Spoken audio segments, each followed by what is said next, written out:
o es más bien un Manhattan precolombino. Eso lo vamos a saber en el transcurso de la conferencia.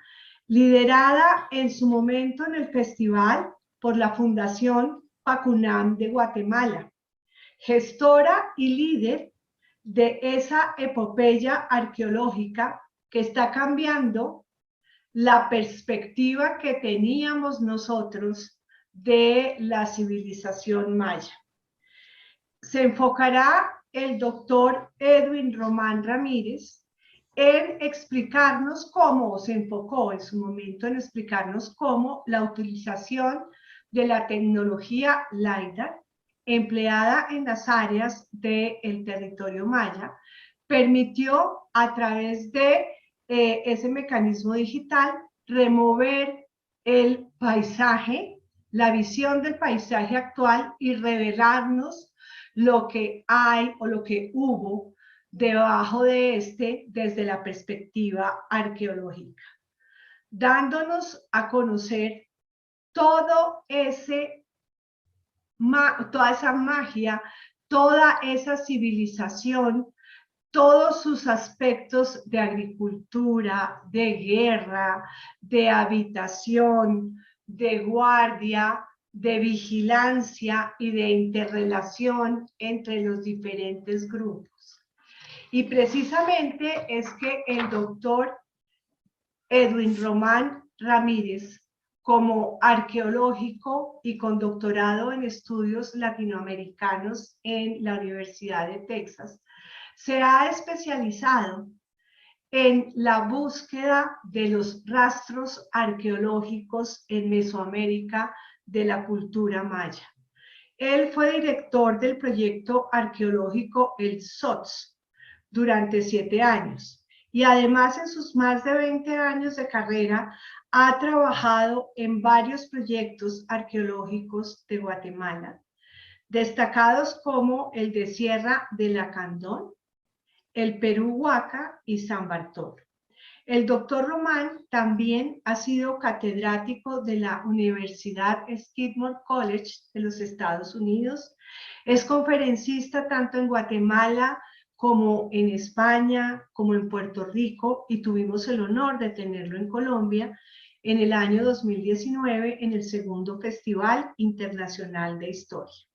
El trabajo del doctor Román se enfoca en las relaciones de poder existentes entre las distintas ciudades que componían el territorio maya, así como también entre los mayas y las distintas culturas de Mesoamérica. Él ha sido coautor de muchas publicaciones, de libros, de artículos de prensa, y se destaca dentro de sus publicaciones una que tiene que ver con lo que vamos a escuchar en la tarde de hoy. Tikal, nuevas perspectivas de una ciudad cosmopolita.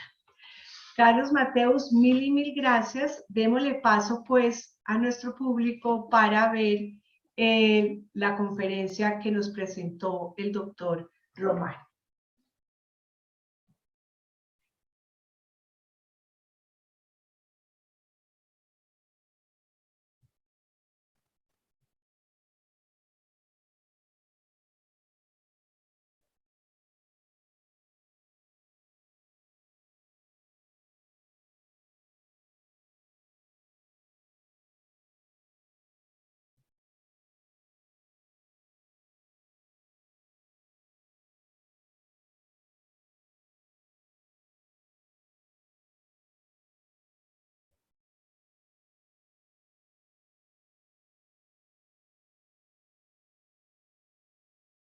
Es que la dinámica, como seguramente ya lo han visto en otras conferencias, es 45 minutos más o menos de intervención de Edwin y daremos paso pues a las preguntas de ustedes de unos 15 minutos, pidiéndoles el favor de que en esas preguntas sean bastante puntuales para poder cumplir con el cronograma de esta sesión. Muchas gracias, Edwin, bienvenido. Gracias. Yo creo que tengo este. ¿Me escuchan ahora? ¿Sí? Muy buenas tardes. Gracias a los miembros del segundo Congreso de Historia, por invitar a PACUNAM, que es la institución que represento el día de hoy. Estoy bien feliz de estar en Colombia. Yo, cuando estudiaba mi doctorado en la Universidad de Texas, estudié con muchos colombianos y fue tanto así mi afinidad y conexión con Colombia de que tuve 2 compañeras de casa colombianas de Bogotá, y además que el equipo de fútbol, teníamos la Copa América en la Universidad de Texas y cada equipo tenía derecho a tener un extranjero. Entonces Colombia me seleccionó a mí para ser el portero y quedamos de campeones, así que nos fue bien. Bueno, gracias. Entonces lo que voy a hacer hoy, como indicaba Fernando, hoy voy a hablar no solo sobre mi proyecto, vamos a hablar sobre, ya está, vamos a ver de este lado, si no los voy a tapar. Voy a hablar de aproximadamente los datos de más de 30 investigadores que estamos trabajando juntos con el LiDAR. Somos un grupo 30 que estamos en la cabeza de esos grupos y bajo de nosotros hay otros 20, 15 arqueólogos. Entonces, muchos datos. Yo soy una persona muy visual, entonces los voy a bombardear con imágenes, con muchas imágenes. Pero antes de iniciar me gustaría saber cuántos de ustedes conocen algo de la cultura maya o han visitado Tikal. Muy bien. Entonces con algunos vamos a iniciar de primero mostrando que acá es donde vamos a estar enfocados, en el área de Guatemala. México es el área maya. Esto es Mesoamérica. Todas estas culturas tuvieron una integración y estuvieron siempre en contacto a lo largo de la historia. Y lo hemos logrado recabar por medio de escritura, por medio de artefactos. Entonces yo me voy a enfocar en el área de acá. Entonces, tal vez algunos de ustedes supieron, pero hace un año y el año pasado, Guatemala activó la imaginación del mundo. Y fue porque con la utilización de una nueva tecnología logramos descubrir más de 60,000 nuevas estructuras dentro de la reserva de la biosfera maya, que esa es la parte norte de Guatemala, es la reserva natural y cultural más grande que tenemos en el país. Entonces aquí tenemos un diario, el diario más grande de Guatemala, hablando sobre este hallazgo. Por supuesto, cuando nosotros como arqueólogos damos nuestras ruedas de prensa, a veces la información medio que se confunde por ahí, los periodistas agarran otra, pensaban que eran una ciudad entera de 60,000 estructuras, pero no, fue algo más sutil, como todos, bueno, aquí hay gente que le gusta la historia, sabe, la historia es mucho más compleja. Entonces los nuevos hallazgos tuvieron ampliamente cobertura por muchos de los medios más importantes, que para nosotros también fue sorprendente, el New York Times, BBC, y podemos seguir mencionando la cantidad de medios de comunicación a nivel mundial que sorprendió a la gente, y sobre todo también por la amplificación que tuvo nuestro trabajo por medio de los documentales de National Geographic. Y estuvimos en todos lados, incluyendo la televisión. Imagínense, la época, ¿cuánta gente paga por para tener un anuncio durante los juegos de fútbol americano? Y nosotros nos dieron un espacio en esa época. Fue una noticia que tuvo mucha cobertura a nivel nacional en Guatemala como también internacional. Y ahí están todos los arqueólogos hablando, nos tocó ir a varios lugares. Pero como les decía, a veces se malinterpreta a veces lo que decimos, no por mala fe, y también a veces tal vez nosotros no nos explicamos exactamente qué es lo que queríamos decir. Entonces mucha gente pensaba que era todo de los mayas estamos descubriendo nuevo, y no, no es así. De la cultura maya tenemos más de 100 años de estar haciendo investigación, y ya conocíamos muchas cosas que con LiDAR nos está ayudando a comprobarlas, y otras que nos está diciendo, atención, hay que repensar esta idea. Y eso es lo que estamos haciendo. LiDAR para nuestra ciencia en la arqueología nos está revolucionando. Es un cambio en nuestra metodología. Y nos está costando. Yo, por ejemplo, soy el último cambio en la revolución, el cambio importante en la arqueología maya, fue cuando aprendimos a leer los glifos. Pero yo tenía 2 años cuando eso ocurrió. Y ahora me siento bien feliz de estar viendo un cambio paradigmático en nuestra ciencia y ser parte de él. Entonces, De los mayas ya sabíamos mucho. Por ejemplo, sabíamos que tiene una ocupación bastante larga, una ocupación que todavía tenemos descendientes de los mayas. El 40% de la población guatemalteca son descendientes, y algunos, como en mi caso, que todavía somos mestizos, ¿no? Sangre indígena y sangre europea. Sabíamos que los mayas tenían construcciones monumentales, muy grandes. Aquí tenemos la estructura más grande, que se construyó en el año 300 antes de Cristo, que es una de las más grandes a nivel del área maya. También sabíamos que eran muy buenos en la ciencia, hicieron muchos cambios, fueron muy buenos creando, por ejemplo, calendarios. Ellos querían estar precisos, que supiéramos cuándo ocurría un hecho importante. Y algo de lo que más se sienten orgullosos, y nos sentimos orgullosos los que trabajamos en el área maya, tuvieron la capacidad de inventar el número 0. No muchas culturas tuvieron esa capacidad, los mayas lo hicieron. También sabemos que los mayas tuvieron avances sociológicos. Uno de los avances más importantes es la escritura. Desde el 400 antes de Cristo tenemos las primeras evidencias de escritura en el área maya, bien tempranas. Estamos hablando de más de 2400 años de una escritura que creció espontáneamente, no tuvo ningún otro tipo de influencia fuera de Asia o Europa. Pero su área, cuando miramos la área de influencia, no fue muy grande. Los mayas no trataron de conquistar a otras civilizaciones.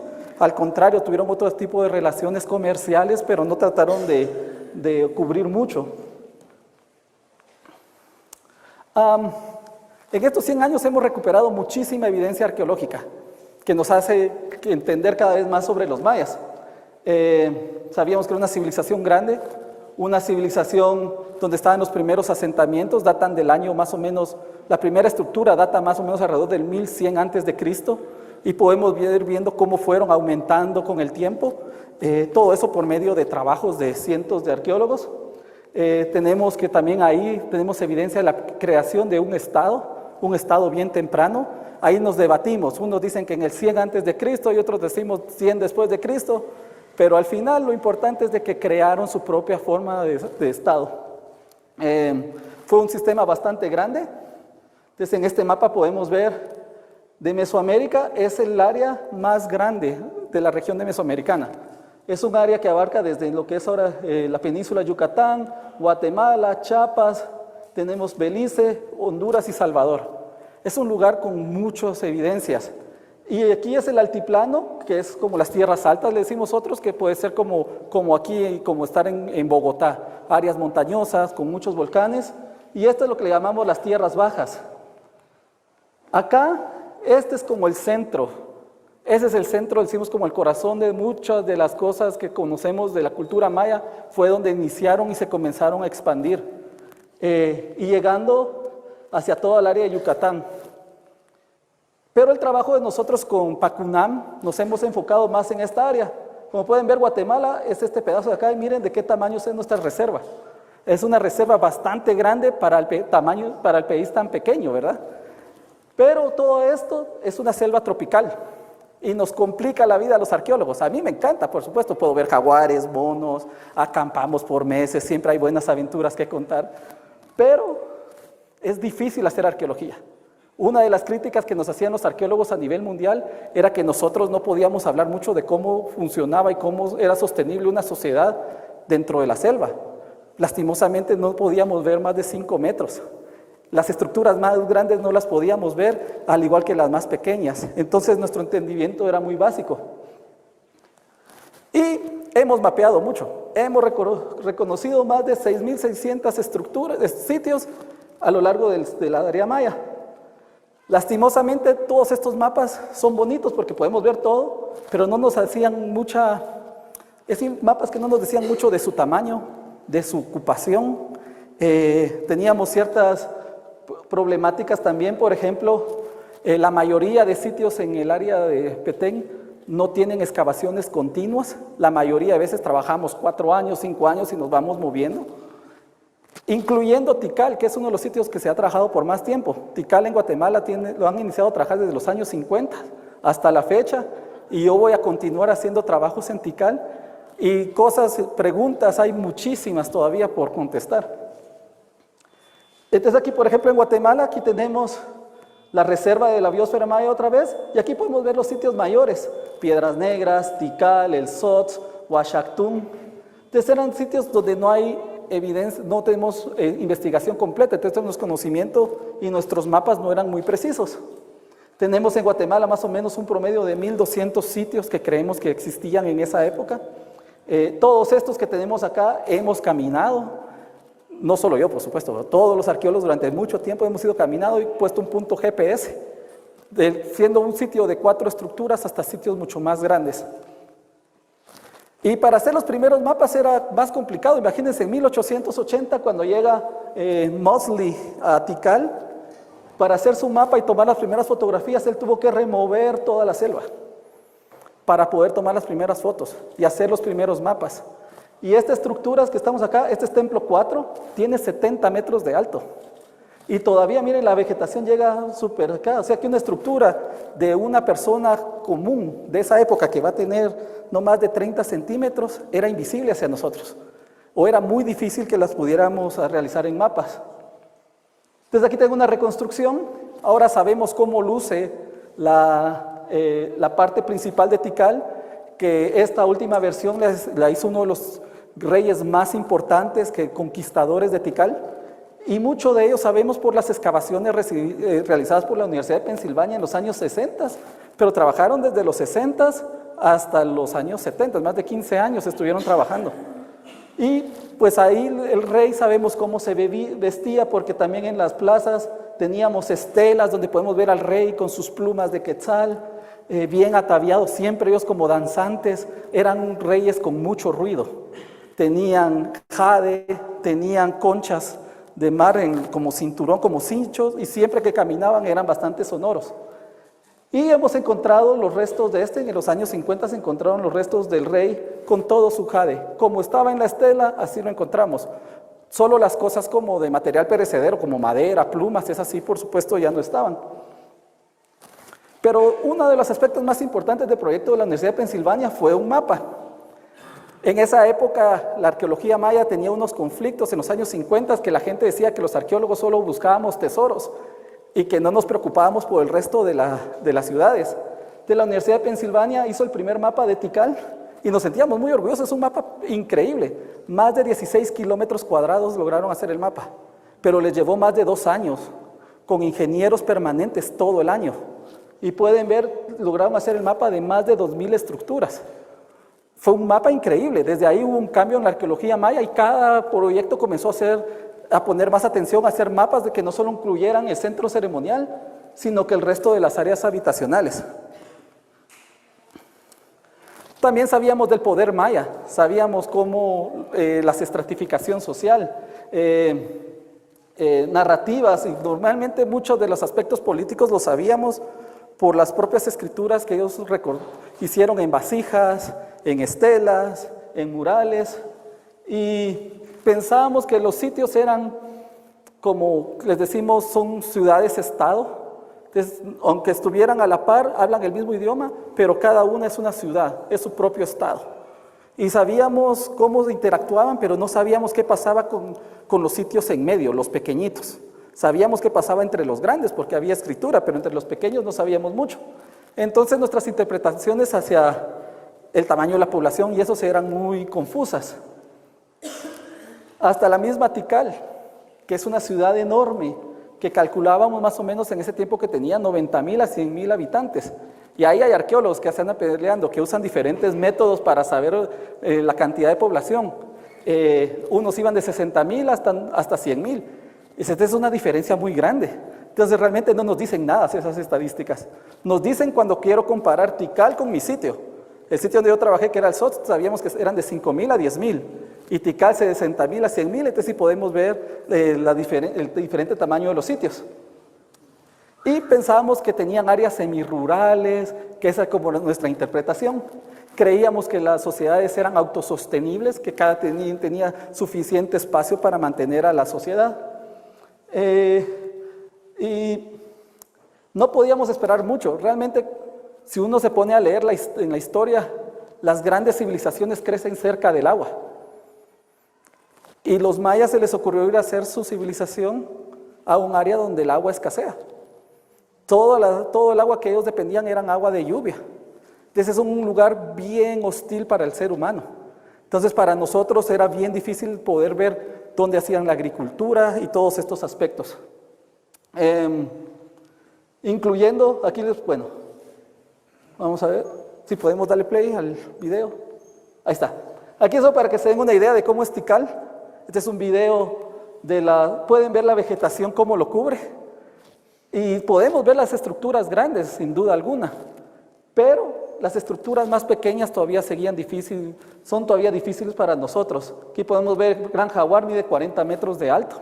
Que esta es la Acrópolis central, donde estaba la que les mostré con anterioridad. Entonces, a pesar de los grandes trabajos que hemos hecho, todavía nos ha costado entender la sociedad maya por completo. También sabíamos que los mayas eran guerreros. Tenemos estelas donde podemos ver a los mayas peleando entre una dinastía contra otra. Y pensamos que solo eran las élites, y los hemos encontrado en estelas, o por ejemplo aquí en Bonampak, que estos son unos murales en el lado de Chiapas, y cuando mostraban escenas de guerra normalmente aparecen que están como en la selva, no parecen que sean urbanas, a veces aparecen de noche, y sus representaciones son muy gráficas de lo que ocurría. Entonces podemos ver aquí al gobernante recibiendo de este guerrero a un grupo de capturados en la guerra. Podemos ver que los torturaban, cómo les quitaban las uñas. Seres humanos normales, que a veces se nos olvida cuando hablamos de las culturas anteriores, los ponemos o los mistificamos muchos o los tratamos de salvajes. Pero en realidad son humanos como cualquier otro, con guerras y similar a las demás culturas occidentales. Y podemos ver aquí imágenes también esto es un vaso, nosotros le decimos sistema rollout, entonces ponemos una cámara y nos puede hacer el vaso lo convierte en una fotografía plana. Pero aquí podemos ver otra vez un rey con sus cautivos. Y en ese tiempo pensamos, ¿qué era lo que motivaba las guerras? Lo que pensábamos antes era que lo que los motivaba era ir y capturar al gobernante y sacrificarlo en frente de los dioses porque es la sangre que los dioses quieren. Eso pensábamos que era lo que intrigaban las guerras, es guerras a escala pequeña. Y los miramos en esculturas, siempre están abajo del rey, les gustaba quitarles todas sus insignias de poder, se eran quitadas, era una forma de hacerlos sentirse mal. Y escribir sus nombres, entonces sabemos de qué sitio venían, entonces ahí podemos reconstruir, aquí hubo guerra, aquí hubo casamientos y todo, porque todo lo escribían en los monumentos. Era una sociedad que tenía muchos libros, lastimosamente la mayoría fueron quemados durante la época colonial, y otros, los que están en este periodo, pues la selva se los comió. Sabíamos también de que había interconectividad entre los sitios, sabíamos que existían comercio, porque hemos encontrado objetos, por ejemplo, esta área de Guatemala no es volcánica, pero todas las familias usaban obsidiana, que es este vidrio volcánico, y toda esta región tiene todo esto de acá, pero acá no hay volcanes, y la fuente venía de acá, de Guatemala, más de 400 kilómetros de distancia. El jade, que para los mayas era el oro, venía de este lugar, o sea que evidencias de interconectividad existían. No mirábamos los caminos, pero sabíamos que existían. También en las vasijas, aquí pueden ver una vasija de una procesión donde va el rey, ahí con un grupo de músicos y hasta el perro se iba de camino. Y sabíamos que hablaban de viajes, tenían que hacer visitas a otros lugares. Por ejemplo, este es el glifo para escribir camino, para decir caminar. Y pueden ver que aquí cuando alguien está caminando le ponen aquí, esto implica un camino en la iconografía maya. Pero la evidencia más fuerte que teníamos son los propios caminos que podíamos ver entre la selva. ¿Ya vieron acá? Esta es una calzada que comunica dos sitios por más de 23 kilómetros.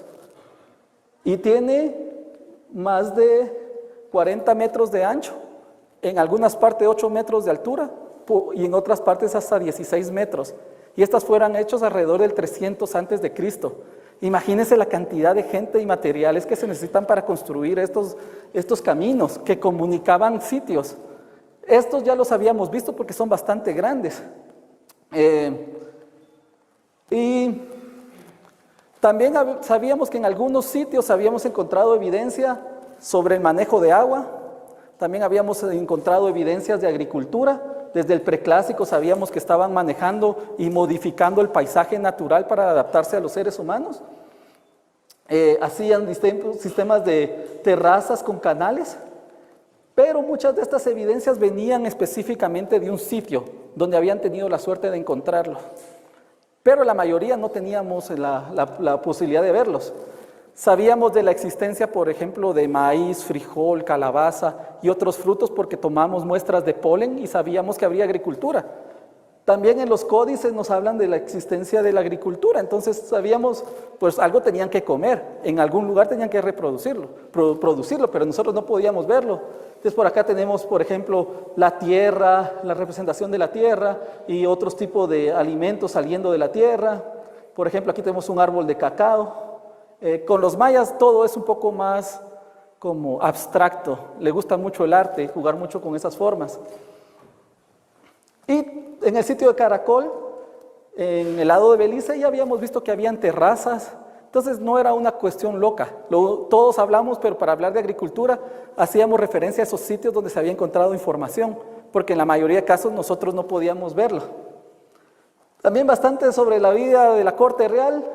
Conocíamos los estratos, sabíamos que estaban los reyes, tenían su corte real, habían esclavos, todo eso ya lo conocíamos. También conocíamos sobre sus fiestas, aquí podemos ver a un testigo de una fiesta que se pasó un poco de tragos, y todo esto ya lo conocíamos, eran como seres humanos normales, ¿verdad? También de sus fiestas, pueden ver aquí el rey, cómo estaba de vestido, siempre con mucho color.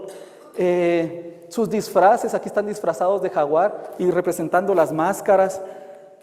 Miren la elaboración de los trajes para las danzas, era una cultura muy viva, con mucho color. Y también sabíamos sobre el papel de las mujeres, de la gente común. Aquí podemos ver a una mujer que ya estaba encargada del mercado de uno de los sitios más importantes del área maya, en Calakmul, una mujer de la nobleza, vestida en un traje casi transparente, con glifos donde posiblemente estaban los nombres de esta persona de la élite. También una mujer de una clase tal vez menor que vendía atol, y esa era su función. Y de la corte, o sea, tenemos muchas evidencias, sobre todo tenemos mucha información sobre las élites. La gente común es un poco más difícil rastrearla, aunque ya hemos hecho muchos avances al respecto. Pero a pesar de todo eso y todo el esfuerzo, como dicen en inglés, era bien difícil de ver el big picture de los sitios. Hasta que llegó LiDAR, hace unos pocos años. Entonces, ¿qué es LiDAR? LiDAR o LiDAR en inglés es un láser que va puesto en un avión, pasa, y hace un escaneo de la selva. La ventaja del LiDAR es que logra penetrar la selva. Y nosotros, este no es el primer sistema remoto que hemos usado, sino que, por ejemplo, todo inició con la fotogrametría aérea para buscar sitios dentro de la selva. A eso después pasamos a imágenes satelitales. NASA estuvo trabajando con nosotros, otros tipos de radares, pero LiDAR ha sido el más utilizado. Ha sido utilizado en muchas partes del mundo. Aquí Fernando me estaba contando que ahora también lo están usando acá en Colombia. Y LiDAR aquí podemos ver en Teotihuacán. Entonces aquí está Teotihuacán y pueden ver que las imágenes son bien claras y nos deja ver todos los aspectos de la ciudad. La ventaja en Teotihuacán que no tenían selva. Entonces nosotros en el área maya comenzamos a utilizarlo. Todo lo que miran aquí en blanco son lugares donde se ha usado el LiDAR a nivel del área maya. Y lo que es la iniciativa Pacumnan LiDAR, a la que yo estoy parte, son todo esto en rojo. Y todo esto lo hicimos hace 2-3 años. A diferencia de todos estos que están acá, los arqueólogos o los científicos, no me dejarán mentir, a veces no nos hablamos. Yo hago mi investigación y uso la metodología como yo quiero. Nos compartimos los datos, pero cada quien los hace diferentes. Este es diferente. Somos un consorcio de 30 personas que nos costó ponernos de acuerdo en cómo íbamos a a ser capaces de unificar todos estos datos, y ese es el éxito que hemos tenido. Entonces aquí pueden ver todos los vuelos de avión que realizamos. Se hicieron más de 2.100 kilómetros cuadrados de sobrevuelos. Se tiraron más de 33.5 millones de disparos láser. 60.000 millones retornaron y 5.2 millones llegaron de la Tierra y regresaron. Para nosotros, los arqueólogos, solo usamos el 8% de todos esos rayos láser. La mayoría se queda en la selva. Pero con eso logramos reconstruir cómo los mayas fueron adaptándose al paisaje.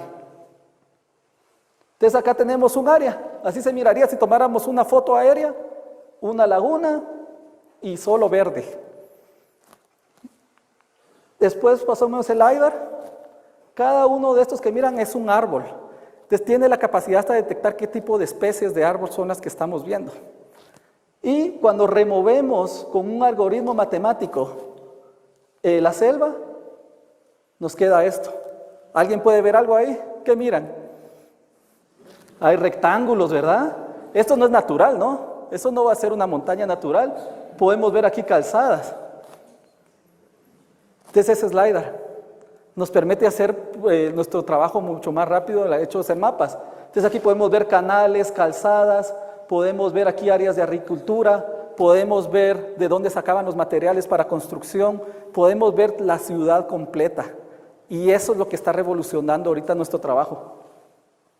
Entonces, por ejemplo, aquí tenemos otra vez el área de Guatemala y aquí está, pueden ver que hemos cubierto bastante. Entonces es como verlo de noche. Entonces aquí tenemos el LiDAR y acá cada punto blanco que miran es una estructura. Y acá entonces podemos hablar ahora de densidad de población. También podemos ver, esta me fascina, porque es como que si estuviéramos viajando de noche en un avión y pasáramos encima del área de la reserva de la biosfera maya, y esta sería la luz en cada casita que existía en ese tiempo, en el 800 después de Cristo.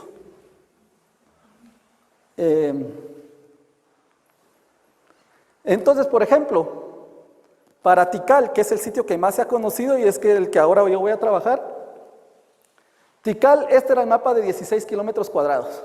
Este es el SOTS donde yo estuve trabajando también. Todos estos puntos amarillos son los datos del LiDAR. Entonces, Tikal, previamente eran 16 kilómetros cuadrados acá. Ahora tenemos un núcleo urbano de 75 kilómetros cuadrados. 4 veces más grande de lo que lo que se tenía previamente dicho. Y tiene un área periurbana, le decimos, de más de 527 kilómetros cuadrados. Eso es Tikal. Es del mismo tamaño que la ciudad del área urbana de la ciudad de Guatemala. Y la ciudad de Guatemala tiene ahorita entre 4 a 5 millones de habitantes. Imagínense cómo está acá de denso. Y eso que no cubrimos todo el parque. El LiDAR solo es esto y el Parque Nacional Tikal es todo eso. Que este año lo hicimos y todavía no hemos tenido los ratos. Y eso nos va a cambiar un poco más la visión. Entonces, para darles un ejemplo, el Palmar, aquí trabajé. Entonces, el Palmar era este sitio y lo que conocíamos antes del LiDAR, cuando lo usamos en área, creció 40%. Y era bien chistoso que estábamos escribiendo un libro y siempre decíamos, el sitio pequeñito del Palmar. Y cuando vino LiDAR nos demostró que era 40% más grande y nosotros, esto era lo que teníamos en el mapa. Teníamos 80 estructuras en 10 años. Pasó el avión y nos cambió la vida. 985 estructuras. Imagínense nuestras interpretaciones cómo van a cambiar ahora. Y hemos hecho mucho. Arqueólogos de un grupo, de un sitio que se llama Huachactún, esto fue lo que recorrieron a pie y esto fue lo que logró reconocer con LiDAR. Acá entonces ahora podemos hablar de patrones de asentamiento, podemos hablar de densidades, aquí donde está el punto rojo es donde hay áreas más densas de población.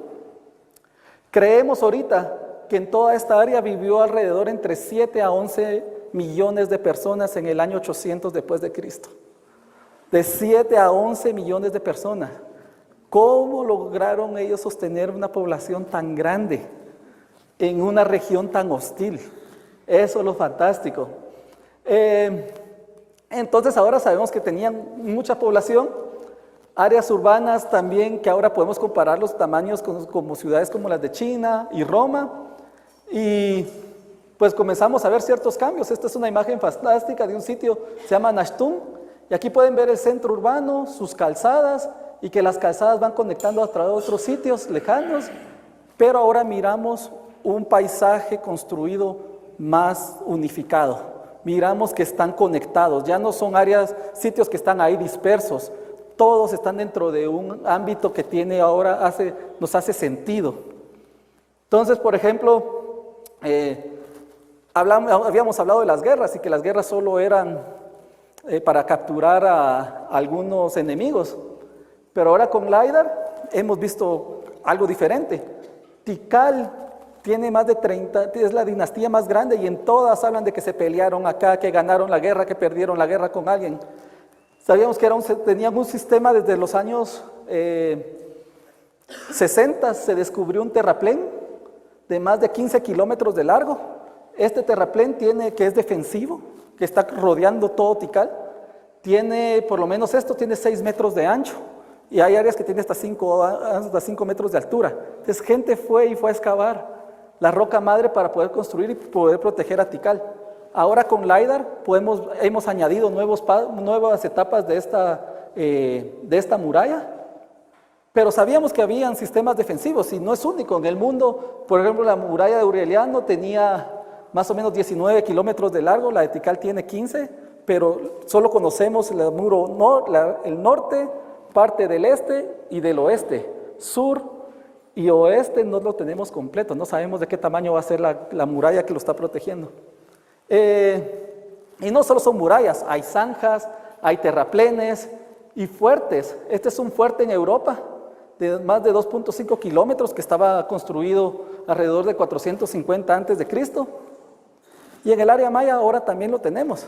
Aquí tenemos un sitio de 2 aguadas y ustedes pueden ver estas líneas acá. Todos estos son sistemas defensivos que estaban protegiendo a la élite que vivía aquí arriba.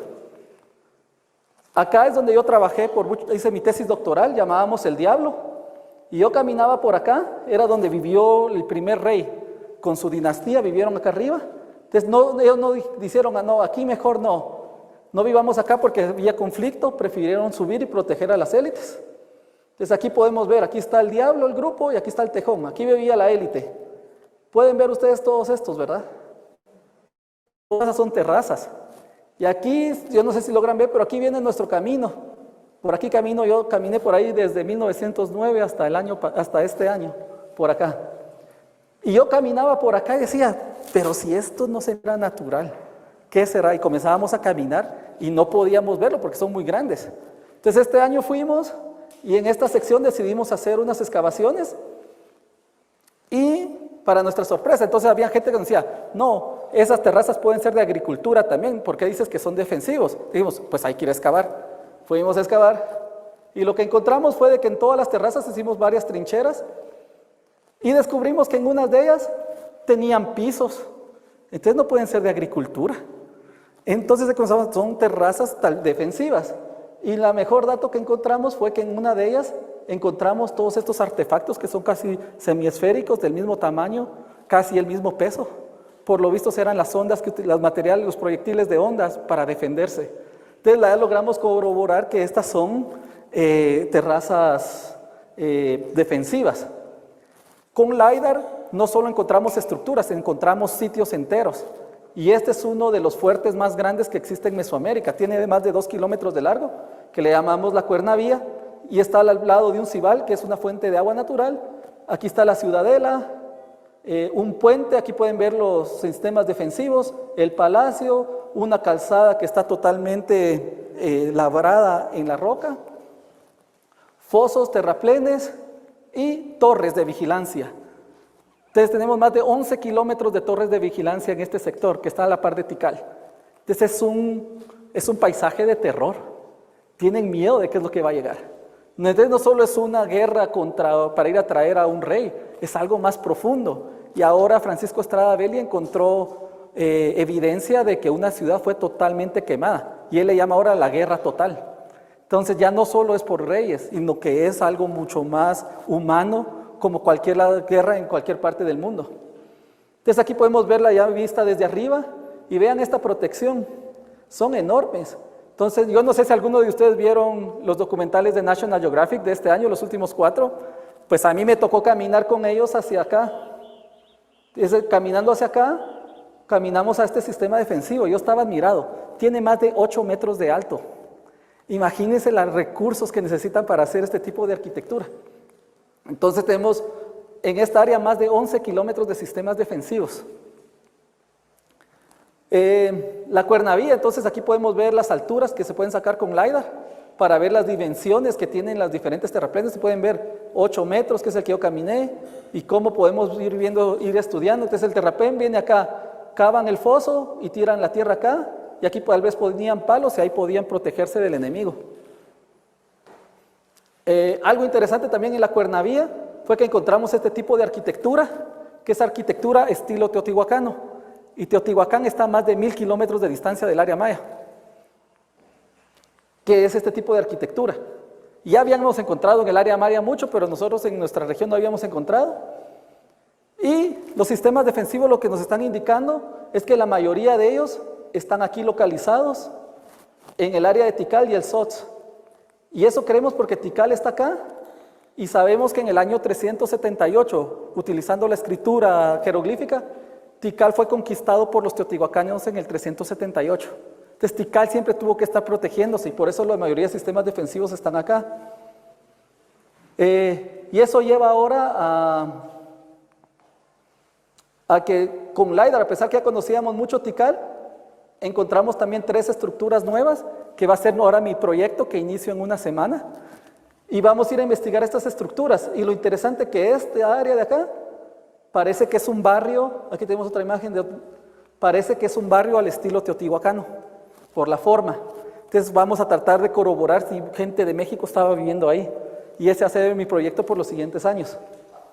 Es como digo, siempre hay información. Y este es otro video para que se den cuenta de la utilidad de esta tecnología. Podemos jugar, podemos ver la ciudad completa, podemos navegarla. Podemos ver Tikal aquí con todos sus templos, sus áreas reservorios, calzadas. Entonces podemos ver un sitio único, podemos ir desde lo micro y podemos ir expandiendo. Y esa es la magia ahorita del LiDAR, que podemos tener mucho más habilidades. Entonces aquí está el centro de Tikal, y ya tenemos sus áreas de cultivo, y va creciendo, y ahora podemos hacer estudios, no solo de un sitio, sino regionales. Y eso es lo que nos ha llevado a trabajar ahora. También con el LiDAR podemos hablar de la interconectividad, no solo con sitios grandes, sino que también con sitios pequeños. Tenemos más de 106 kilómetros de calzadas que conectan sitios o que conectan grupos dentro de sitios. El sitio que más tiene se llama Nashtum, y aquí pueden ver sus calzadas. Y esto es el LiDAR, lo que sacamos acá. Y si pueden ver, aquí va esta, ¿hacia dónde va ella? ¿Con qué sitio se va a conectar? No lo sabemos. Este año estamos sobrevolando para ver hacia dónde van estas calzadas, no sabemos.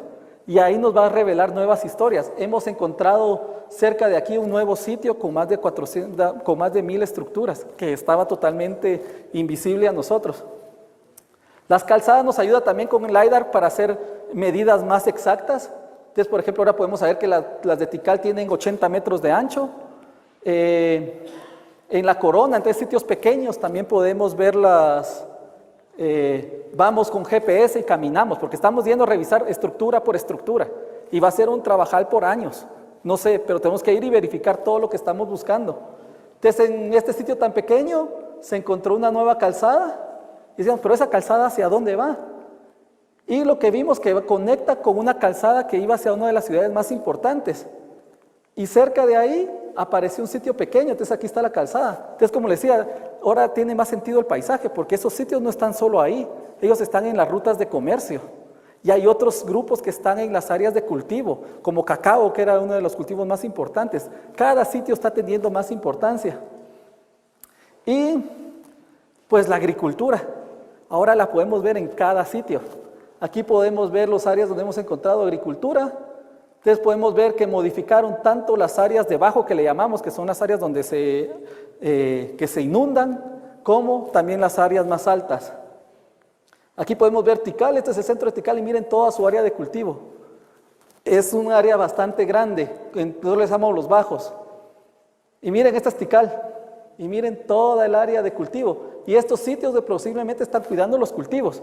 Ahora sabemos que con estos datos tan exactos que Tikal no era lo suficientemente capaz de sostener por el tamaño del área de agricultura a una población. Tuvieron que hacer relaciones con otros sitios. Esta área es donde hemos encontrado las áreas, la mayor cantidad de kilómetros de áreas de cultivo, que era como la California para esta época. Y hemos hecho sacado muestras de núcleos de los bajos, y eso es lo que nos indica que sí son áreas de cultivo, las hemos ido a excavar, como pueden ver. Esta imagen es preciosa, aquí está la ciudad, y miren todo el área de cultivo, cada línea blanca es un canal de agricultura. Y en todos lados, en las áreas altas, por ejemplo aquí lo verde son las áreas altas donde se usaron sistemas de agricultura. Esta población tenía como 300 habitantes, pero tenía más de 18 kilómetros de canales. Entonces hay una autoridad que está diciendo cómo trabajar la agricultura. Y pues ahí vamos, excavando, hemos encontrado los canales, hemos encontrado también arquitectura mucho más compleja para hacer agricultura, terrazas más grandes, con piedras muy grandes. También podemos medir los contenidos de agua. Este LiDAR es capaz de reconocer dónde hubo cuerpos de agua. Podemos saber que ahora con los reservorios, Tikal pudo sostener una población de más de 100,000 habitantes durante todo el año. Y pueden ver acá cómo fueron manejando siempre alrededor de estas aguas naturales, pero también tenían calzada, también tenían drenajes. Este es un canal que nunca habíamos visto, que tiene más de 2 kilómetros de largo. Y acá tenemos mucho más este canal, y este canal es increíble, porque hay una parte que está aquí en la superficie, es más de 6 metros de ancho, pero también tiene una parte que va en túnel por más de 300 metros. Entonces están drenando el agua de la ciudad para que no se inunde. Mucha agua es mala, pero poca agua también es mala, ¿verdad? Entonces los mayas trataban de jugar con esos problemas. Y también LiDAR no solo es bueno para la arqueología, a nosotros también nos está ayudando, como les decía, la mayoría de puntos se quedan en la selva. Entonces aquí con esta nube de puntos podemos reconstruir la selva. Entonces esto nos va a ayudar ahora para preservar mejor la selva, para hacer estudios mejores para su preservación, también para el carbono, para hacer como datos de carbono. Ya no necesitamos ir tanto a campo, sino que ahora el LiDAR nos puede ayudar a hacer mejores estadísticas. También nos ayuda para ver la vegetación y también nos ayuda para encontrar los suelos. Ahorita, por ejemplo, queremos hacer nuevos caminos y todo eso, esto también nos va a ayudar. Y podemos ver ahora aquí los sitios, aquí está una estructura, podemos ver la vegetación donde le creció, y ahora para restaurarlas vas a tener una mejor idea de cómo hacerlo. Entonces, LiDAR realmente es una herramienta muy útil que estamos comenzando a ver. Aquí podemos ver los diferentes sistemas que se usan. Este es el sistema tradicional, un dibujo, LiDAR y fotogrametría, que es otro sistema también que se está utilizando. Y el éxito realmente de nosotros es de que nos juntamos todos los arqueólogos y nos ponemos a hablar cómo vamos a presentar estos datos, cómo vamos a sacarlo mejor. Y somos investigadores de Francia, Japón, Estados Unidos, Guatemala, México, de diferentes universidades a nivel mundial, los que estamos colaborando. Entonces, lo que yo les vine a presentar es una evidencia de todos estos datos. Y no solo de datos recolectados por arqueólogos, sino que también por la colaboración de instituciones privadas, también instituciones nacionales que nos han ayudado y hemos logrado colaborar. Pero eso para nosotros es LiDAR, es un cambio en nuestra historia, es un cambio en nuestra forma de ver la arqueología y que solo estamos en el inicio. No sabemos qué va a pasar de aquí a 20 años. Muchas gracias.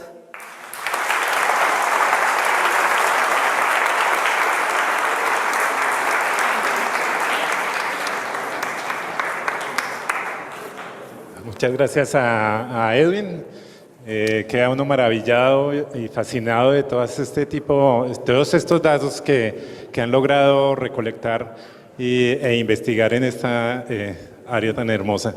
Sí. Edwin, muchas gracias. No, gracias a ustedes. Y además sirve, pues, al menos mientras explicabas la metodología que usan, pues nos sirve para hacer una comparación con lo que estamos desarrollando en Colombia, que en efecto también estamos trabajando en LiDAR en 2 sitios en específico, en Ciudad Perdida, que es este sitio de acomodamiento de roca, que es del siglo XIII, XII, después de Cristo, y que por supuesto también, digamos, incluso en el mismo programa, le comentaba a Edwin, en el mismo programa en que ellos trabajaron, es decir, los mismos equipos llegaron también a Ciudad Perdida a hacer un documental, y que próximamente también será exhibido en este canal de televisión de Nat Geo.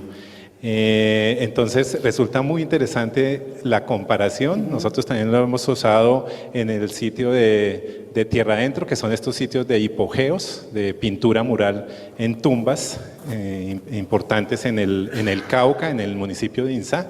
Y por supuesto, pues es muy interesante que podamos incluso, le decía yo a Edwin, colaborar, empezar a intercambiar información, metodologías de análisis, en fin, todas estas tecnologías aplicadas al patrimonio.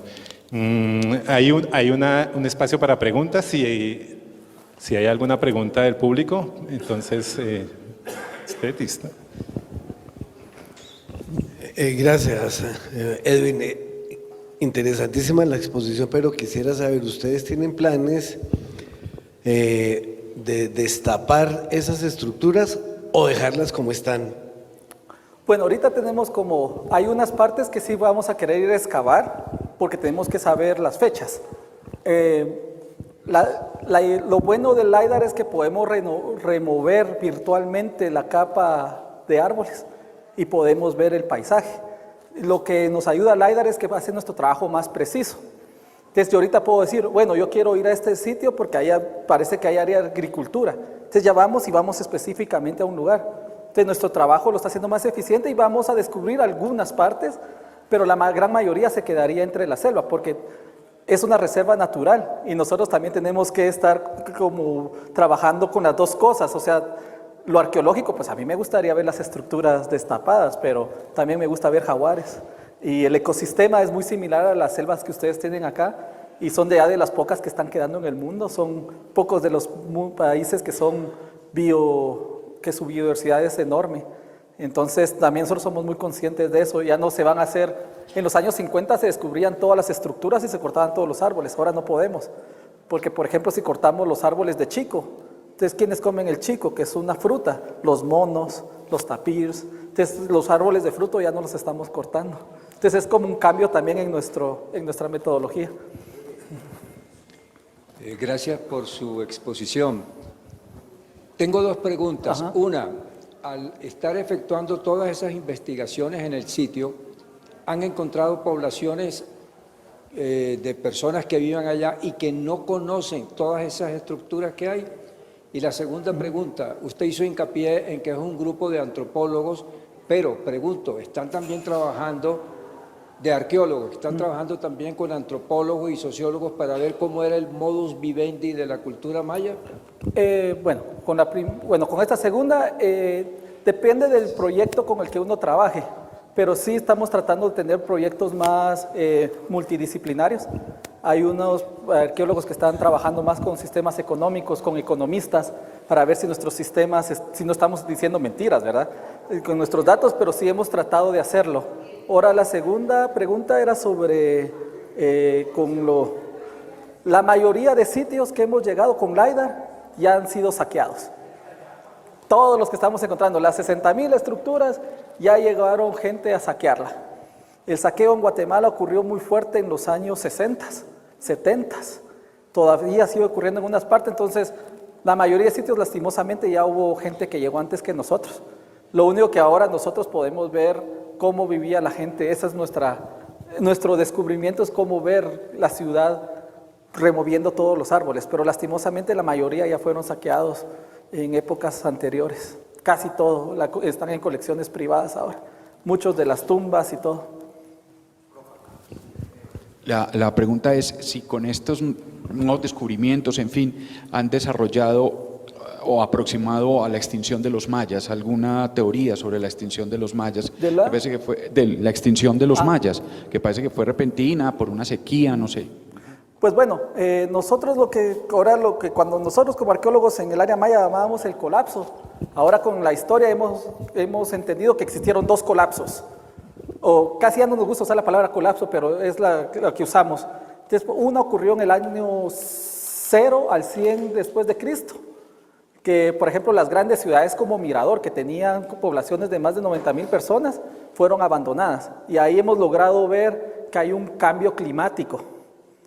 Pero Tikal, que está solo como a 60 kilómetros de distancia, nunca cayó. Entonces lo que nos está hablando son de las estrategias que usaron los líderes. Algunos tal vez no pudieron sostener a las poblaciones y otros sí, y miramos que la gente comenzó a migrar.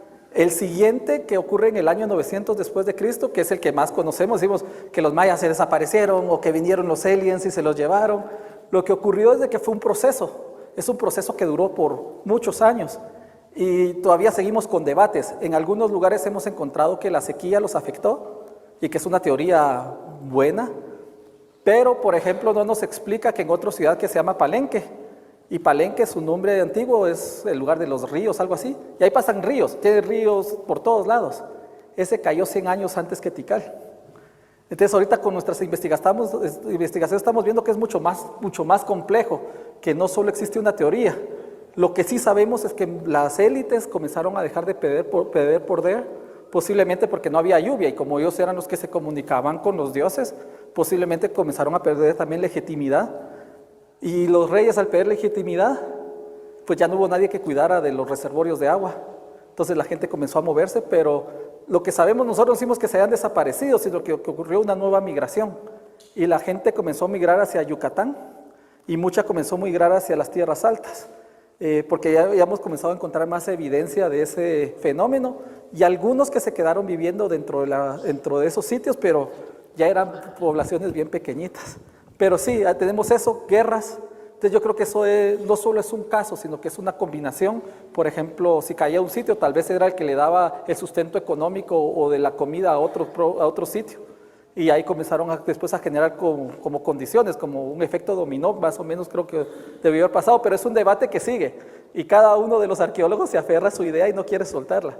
Pero ahora con los LiDAR lo que nos ayuda a ver un poco más, LiDAR no nos fecha nada, LiDAR no pasa a la Tierra, pero nos ayuda como a ver las ciudades más complejas y nos entiende más a entender esas poblaciones. No había un espacio vacío. Entonces hay 60,000 estructuras, pero no todas estuvieron ocupadas al mismo tiempo. Hubieron unas que estuvieron ocupadas durante un tiempo y otras por otra. Entonces eso es lo que tenemos que hacer ahora, comenzar a fecharlas para entender mejor el paisaje y poder hablar de a dónde migró la gente y todos estos patrones. Muchas gracias, muy buena exposición. Yo tuve la fortuna de ir a Tikal hace unos 5 años. Recomiendo mucho que vayan a Guatemala, muy bonito. 2 preguntas. Escuché a un paisano suyo alguna vez, me comentó que han encontrado, no sé si con esta herramienta o con una pirámide tan grande o más grande que la pirámide de Keops. Y 2, que otros países, le digo puntualmente Honduras, están pudiendo utilizar esta herramienta, dado que también sé que allá hay bastantes ruinas. Yo conocí, por ejemplo, el complejo de Copán, que es espectacular también, pero se sabe que hay mucho más que también está escondido. Gracias. Sí, bueno, la pirámide más grande que tenemos hasta el momento es un complejo que le llamamos La Danta, que es en un sitio que se llama El Mirador, y no es más grande. Bueno, este arqueólogo le gusta es muy bueno vendiendo. Entonces, y hay unos que quieren tener lo más grande, lo más antiguo, y ahí comienzan las peleas. No, no es cierto. Es una pirámide bastante grande. Tiene 400 metros de base por 300 y 70 metros de alto. En volumen es bastante grande, pero yo creo que no llega a la altura de las de Egipto. Pero para el área donde fue construido es bastante grande. Es un complejo muy grande. No sabemos cuántas etapas. Los mayas tienen esta tradición de que esta es una estructura, la destruyen y le consiguen otro encima, otro encima, otro encima. Esta por el tamaño, no sabemos cuántas etapas tiene y en cuánto tiempo fue construida, pero sí es bastante grande. Y la segunda era sobre...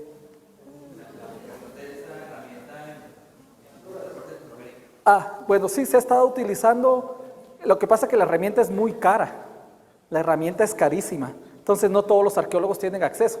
Pero yo sé que ya lo han usado en México, lo han usado ahorita en unas partes de Guatemala, fuera de las tierras bajas, que es donde yo trabajo. También lo van a comenzar a utilizar. Aquí en Colombia ahora lo están usando, lo han usado en Inglaterra. Angkor Wat lo están usando mucho porque tenemos las mismas condiciones. Sería fantástico. A mí me gustaría que alguien tuviera el dinero suficiente y pasarlo por todo el Amazonas y que nos dijera qué hay ahí. Ahí va a haber mucho que ver que todavía no hemos podido. Por ejemplo, en Chichén Itzá se ve que fue una cultura inmensa, pero se ve que acabaron con el agua y les tocó irse. Claramente se ve por los alrededores. ¿Sí me puede repetir? Que Chichén Itzá se ve que fue una cultura inmensa por todas sus edificaciones, pero se ve claramente alrededor que acabaron los indios con el agua y que por eso les tocó irse. Sí, ahí, por ejemplo, Chichén Itzá, esa área, el problema que tenían que solo tienen cenotes. Y sí, el manejo del agua fue complicado, y sobre todo porque son culturas que dependían del agua de lluvia. Y hay ciertas etapas en las que si no logra el rey hacer los suficientes reservorios, puede hacer que la comunidad se tenga que retirar. Muchas gracias a todos, muchas gracias a Edwin, felicitaciones nuevamente. Gracias por esta conferencia. Hasta luego. Muchas gracias.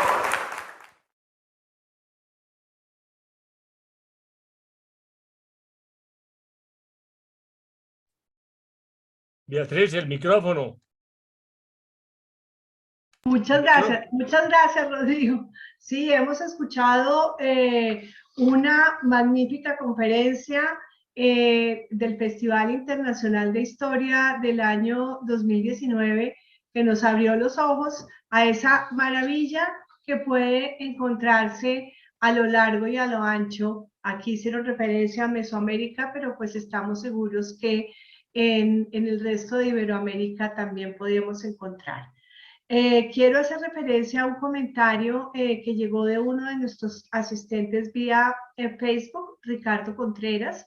Él hace un aporte grande hablando de las culturas mexica y de la cultura maya, de las características de las civilizaciones y de lo que se ha logrado encontrar a través de LiDAR, expuesto también de una manera muy concreta. Y sobre todo cerrando su aporte, que agradecemos muchísimo, al trabajo que se está haciendo en Colombia con LiDAR y que también nos fue expuesto. Realmente esta oportunidad que tuvimos hoy para poder estar con ustedes mostrando algo que pasó en el 2019 en el Festival Internacional de Historia, nos da la importancia y el interés que tenemos en la Fundación para poder llevar a cabo este año, en el mes de septiembre, el 5º Festival Internacional de Historia de manera presencial.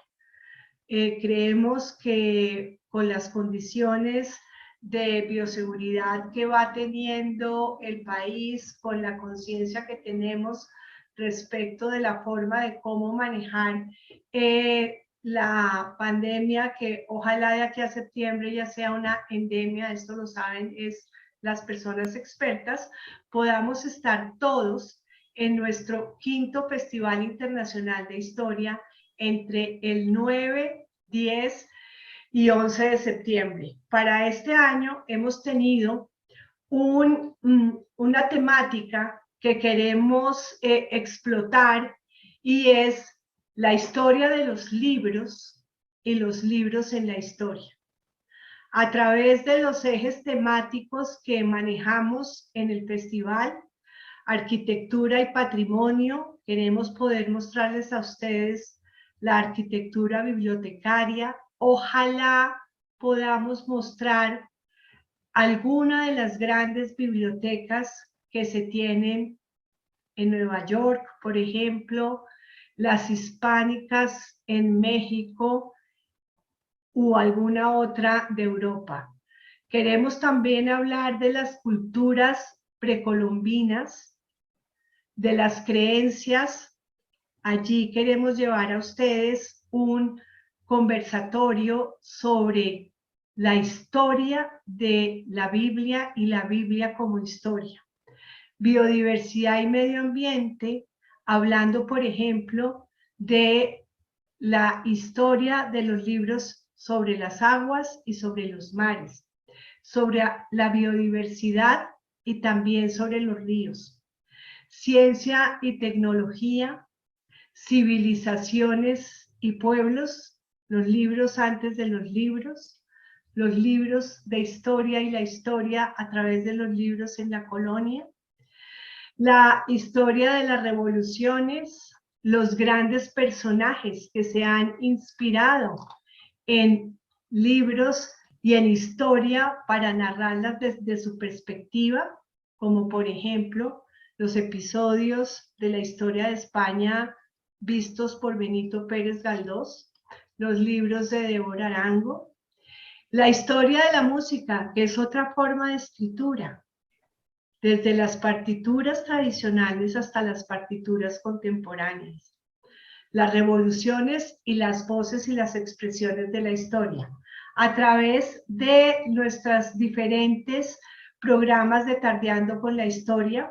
Vamos a irles contando poco a poco qué vamos a llevar dentro de esos ejes temáticos para nuestro 5º Festival Internacional de Historia en Villa de Leyva, entre el 9 y el 11 de septiembre de este año, al cual queremos que todos nos acompañen. No quiero dejar pasar también este espacio para hacer referencia a nuestro libro que recopila varias de las conferencias que dimos en el 2º Festival Internacional de Historia. Es un libro ameno, como lo hemos venido diciendo, es un libro fácil de leer, es un libro versátil y es un libro que se puede adquirir desde la Fundación Festival Internacional de Historia, que se envía a domicilio. También queremos recordar a ustedes que no solamente tenemos nuestro programa de Tardeando con la Historia y del Festival Internacional de Historia, sino también tenemos nuestro programa de Tardecitas con la Historia para los niños, donde cada miércoles a las 5 de la tarde, durante 1 hora, nos van contando diferentes temas. Luis Felipe Chávez, nuestro historiador, que nos lleva de la mano con los niños para que ellos se vayan haciendo interés por la historia. Este miércoles vamos a ver el caballo en la historia de la humanidad. Los invitamos para que sus niños, hoy he visto entre los participantes algunos que nos acompañan también los miércoles en Tardecitas con la Historia, para que de verdad a sus niños, a sus nietos, a sus sobrinos, a los amigos de los niños, a los profesores de los colegios, hacerlos partícipes de nuestro programa. Para nosotros es una fantasía cuando nos comunican a través de los correos electrónicos que los profesores ya están poniendo nuestros videos de Tardecitas con la Historia para poder contarles a sus alumnos sobre los programas que hacemos. Los invitamos a ustedes este 16 de marzo a las 5 de la tarde. El próximo fin de semana vamos a estar de descanso porque es un fin de semana de fiesta y de puente. Ya volveremos el 26 de marzo, donde Cristian Moreno, y es un historiador de Chile, de la mano del doctor Rodrigo Llano, nos van a presentar la Isla de Pascua. Vamos a tener la oportunidad de conocer otra cultura, de conocer ese sitio tan interesante y de verdad tan lleno de misterios y de revelaciones. Aquí tengo un comentario, bueno, un agradecimiento de Horacio Perdomo como de otros asistentes y de verdad ha sido espectacular pasar esta tarde de hoy recordando algo que fue del Festival Internacional de Historia en 2019 y sobre todo con la perspectiva de podernos encontrar nuevamente en septiembre 9, 10 y 11 en Villa de Leyva. Le doy la palabra al doctor Carlos Moreno, presidente de la Fundación, para que por favor despida la sesión. Carlos. Muchísimas gracias. Excelente conferencia esta de hoy, absolutamente fantástica y de verdad, como dice Beatriz, los esperamos 9, 10 y 11 de septiembre. Va a ser nuestro evento magno, como han sido los anteriores, en ese ambiente fantástico que tiene Villa de Leyva alrededor de la cultura y de la historia. Muchísimas gracias y fue un gusto haberlos tenido hoy acá.